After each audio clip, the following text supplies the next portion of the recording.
Hi mga Lods! Salamat sa mga laging sumusuporta sa channel natin. Naisip ko na magpa-raffle sa inyo para naman ganahan kayo lalo. Ang kailangan nyo lang gawin ay mag-subscribe, like, comment, at share sa mga video na lalabas simula September 1. Pagdating ng September 30 ay pipili ako ng random video na nilabas ko sa buong September at doon ako kukuha ng 6 na mananalo. Makakakuha ng 200 Gcash ang 5 mapipili at ang isang maswerte naman ay makakauha ng 500 Gcash. Pause nyo na lang yung video kung gusto nyong makita ang rules ng raffle. Salamat ulit at balik na tayo sa ating video. Dahil sa lakas ng aura na kanyang nilabas ay naramdaman agad ito ng mga tao sa Nissan Village. Pagkatapos noon ay hindi na nagsalita si Giyong dahil bigla-bigla na lang nitong inatake ang ating bida. Pero, nasalag naman itong mabuti ni Gang kaya hindi siya nagkaroon ng malalang injury. Dahil sa atake nito ay damyugo ang kanyang bunganga at ilong kaya pinunasan agad ito ng ating bida. Bago pa ito makabawi ay inatake ulit siya ng paulit-ulit ni Giyong pero makikita naman natin na madali lang niya itong nasesalag at naiiwasan. Nung nakita nito na gumamit ng kakaibang skill ang kanyang kalaban ay bigla na lang itong nagulat. Pero, hindi naman niya ito hinayaang tumama lang sa kanya kaya ginamit na rin ito ang kanyang skill. Nung magtagpo ang dalawang skill sa gitna ay makikita natin na gumawa ito ng napakalakas na pagsabog. Unti-unting nawala ang makapal na usok at ang unang pinakita dito ay ang nanginginig at nanghihinang Giyong.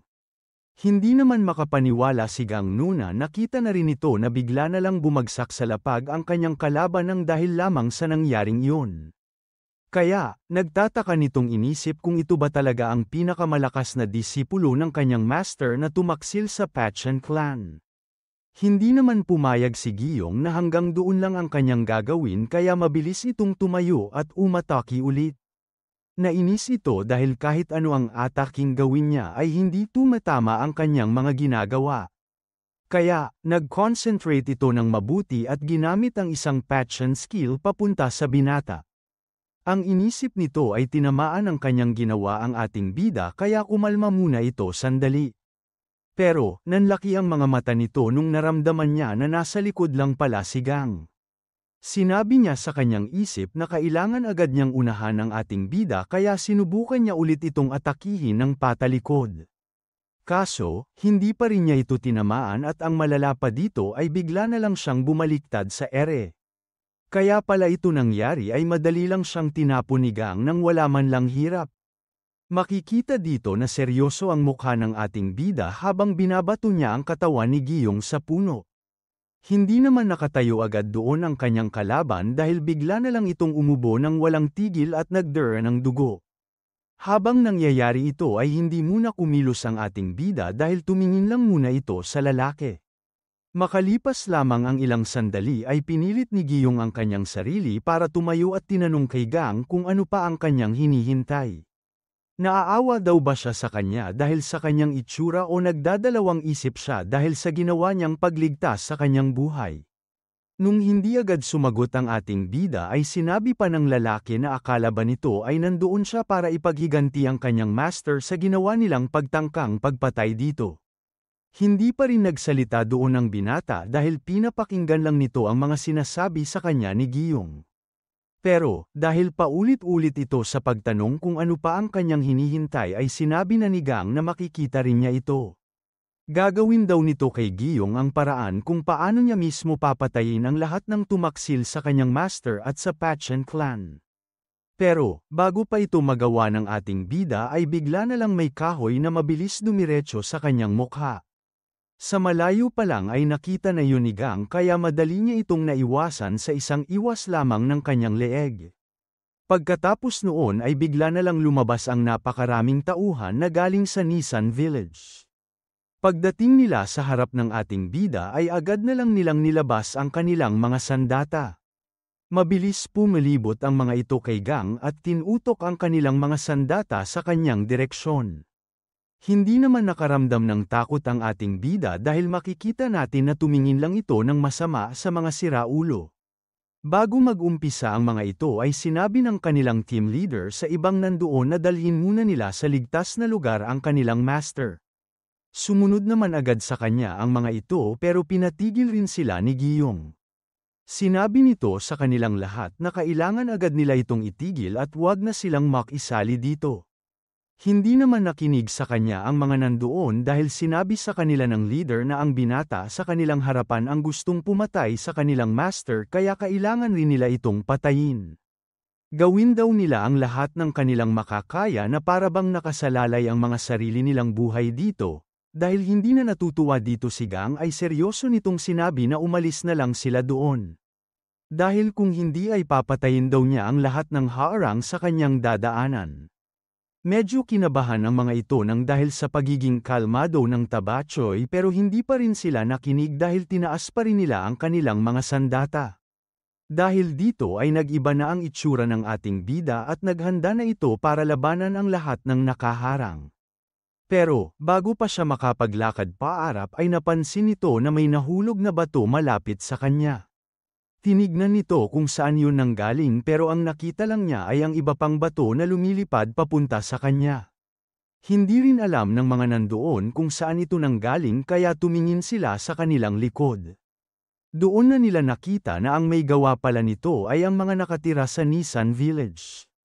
Sila ang mga normal na tao sa lugar na yun at kaya daw sila nandoon ay nabalitaan nila na merong gustong pumatay sa kanilang master. Hindi naman alam ng team leader kung paano nila yun nabalitaan pero inutos agad nito sa kanyang mga kasama na pabalaykan agad sila sa village. Pero, pagkasabi ng mga iba na kailangan na nilang umuwi ay nagreklamo agad ang lahat at sinabi na hindi daw sila aalis hanggat hindi pa nila nasisiguro ang kaligtasan ng kanilang master. Pagkatapos noon ay tinuloy na ulit ng mga ito ang pagbato sa ating bida habang sinasabi na umalis na siya doon. Nakita ni Giyong sa itsura ni Gang na hindi na ito natutuwa kaya sumigaw ito ng malakas at sinabing tumigil silang lahat sa kanilang ginagawa. Mali daw sila ng akala dahil bisita niya ang binatang iyon kaya pwede na silang bumalik sa kanya-kanya nilang mga bahay. Hindi naman nakinig sa kanya ang mga normal na tao dahil hindi daw talaga sila aalis doon hanggang hindi nila nasisigurado na ayos lang siya. Dahil doon ay tumingin si Giyong sa ating bida at ginamit ang kakaibang skill na parang telepathy. Sinabi nito kay Gang na masyado daw marami ang tao doon para maglaban sila. Kaya, kung pwede daw sana ay bigyan siya nito ng oras para makausap ang mga ito at maipaliwanag kung ano ang nangyayari. Dahil ayaw rin naman ng ating bida na patayin ang lahat ng nandoon ay sinabi nito na meron lamang siyang 3 araw. Pag hindi daw siya nagpakita pagkatapos noon ay siya mismo ang hahanap sa kanya at wala na daw siyang pakialam kahit sino pa ang nandoon. Dahil doon ay masaya nang umalis ang mga normal na tao kasama ang kanilang master. Ang mga martial artist naman ay tumingin muna sa likod pero umalis na rin dahil sa utos ng kanilang boss.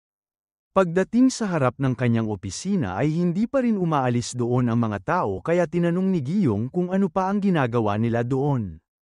Lahat daw sila ay may kanya-kanyang trabaho kaya inutos nito na umuwi na sa kanilang mga bahay.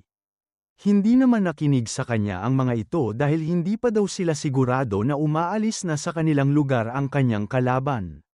Pinaliwanag sa kanila ng leader na hindi assassin si Gang at kaya siya nandoon ay para sa isang personal na business. Hindi na naman sana papayag ang mga ito kaya tinanong sa kanila ni Giyong kung mas gusto ba nila na siya ang umalis doon. Sinabi ng leader na kaya siya nananatili sa lugar na iyon ay dahil gusto niya. Hindi daw siya dapat protektahan ng mga ito at mas lalo namang hindi nila siya kailangang sambahin. Kaya, pag napansin daw nito na nagiging pabigat na sila sa isa't isa ay aalis na lang siya doon ng walang pangamba katulad na lamang nung ginawa niya nung una siyang pumunta doon. Pagkasabi niya noon ay tumalikod na ito sa kanila at sinabi na makinig na sana sila sa kanyang hiling. At bago siya makapasok sa kanyang opisina ay tinawag niya doon ang team leader na si Captain Wu. Pagdating sa loob ay yumuko agad ito sa harap ng kanyang master at naghintay sa kanyang sasabihin. Nagulat ito nung sinabi sa kanya ni Giyong na hindi niya alam na pinagmamatyagan pala siya ng kanyang mga tauhan. Nanghingi naman agad ito ng tawad at sinabi na ginawa lang nila iyon para sa kanyang kapakanan. Alam naman nito na nag-aalala lang sila para sa kanya pero galit nitong sinabi na hindi niya kailangan ng bodyguards. Nung naintindihan na ito ni Wu ay sinabi na sa kanya ng kanyang boss na kailangan na nilang bumalik sa normal at pabalay ka na ang lahat ng nandoon sa tapat ng kanyang opisina sa kani-kanilang mga bahay. Kailangan daw niya itong sundin dahil hindi na daw niya ito uulitin sa kanya ng pangalawang beses. Bago sila matapos doon ay dinagdag pa ng leader na pinagbabawal niya na lapitan nila ang kanyang bisita at makipaglaban dito. Naintindihan naman na ito ni Captain Wu kaya nung natapos sila ay umalis na agad ito at sinunod ang kanyang mga utos.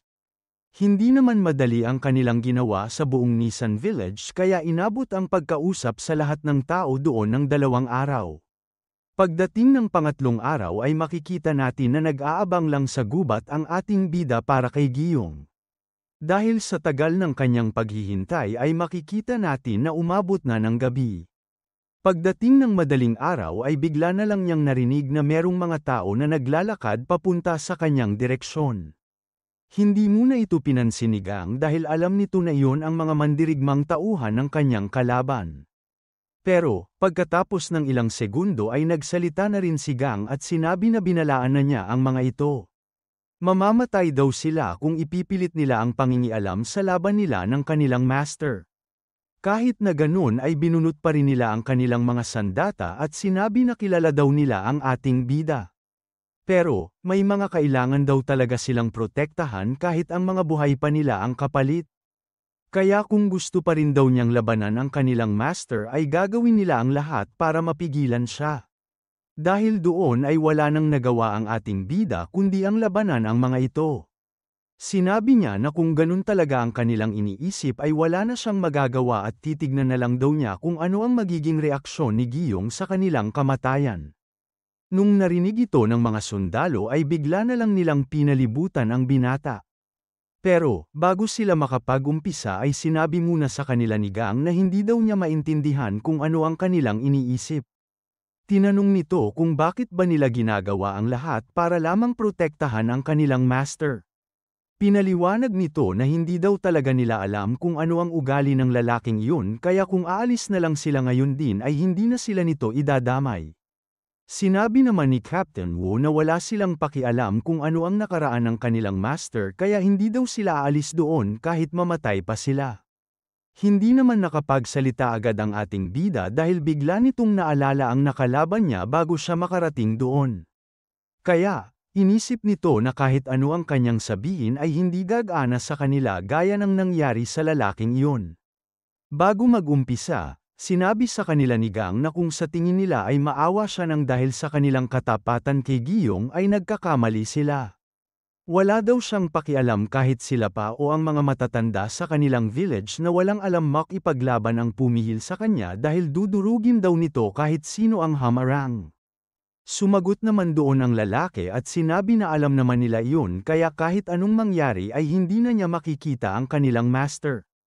Hindi makapaniwala doon ang ating bida pero bago pa ito makapagsalita ay pinasugod na agad ni Wu ang lahat sa direksyon ng ating bida. Lumipat naman bigla ang ating storya sa opisina ni Giyong at makikita natin na bigla na lang itong nagising nang dahil sa kanyang mga tauhan. Hindi nito alam kung bakit merong nagbabantay sa kanya kaya inisip nito na may nangyayaring kakaiba. Mabilis itong tumayo sa kanyang kama para itanong sa tatlo kung ano ang nangyayari. Pero, hindi na nila ito kailangang sabihin dahil naramdaman bigla sa buong lugar ang lakas ng aura na galing sa ating bida. Dahil doon ay napatayo ng mabilis ang kanilang master para puntahan agad si Gang. Hindi naman ito natuwa nung sinabi ng kanyang mga tauhan na hindi siya pwedeng umalis dahil kailangan na nilang tumakas doon habang pinipigilan ni Captain Wu ang kalaban. Kaya, sinigawan niya ang mga ito at tinanong kung ano ba ang hindi nila naintindihan sa huwag pakialaman at kalabanin ang binatang iyon. Pinatabi niya ang mga ito sa kanyang harapan pero laking gulat niya nung hindi kumilos ang tatlo. Doon na sinabi sa kanya ng isa na kung hindi daw siya makikinig sa kanila ay sapilitan siyang dadalhin ng mga ito sa ligtas na lugar. Doon na nagalit ng totoo si Giyong kaya wala na talaga itong nagawa kundi ang patulugin ang tatlong nagbabantay sa kanya ng puwersahan. Pagkatapos noon ay mabilis na itong tumalon papunta sa lugar kung nasaan ang ating bida. Makalipas lamang ang ilang sandali ay nakarating agad siya doon at makikita sa kanyang itsura ang gulat dahil wala na itong inabutan. Nagulat din ito dahil pagtingin niya sa ating bida ay meron itong nakakatakot na ekspresyon sa kanyang mukha.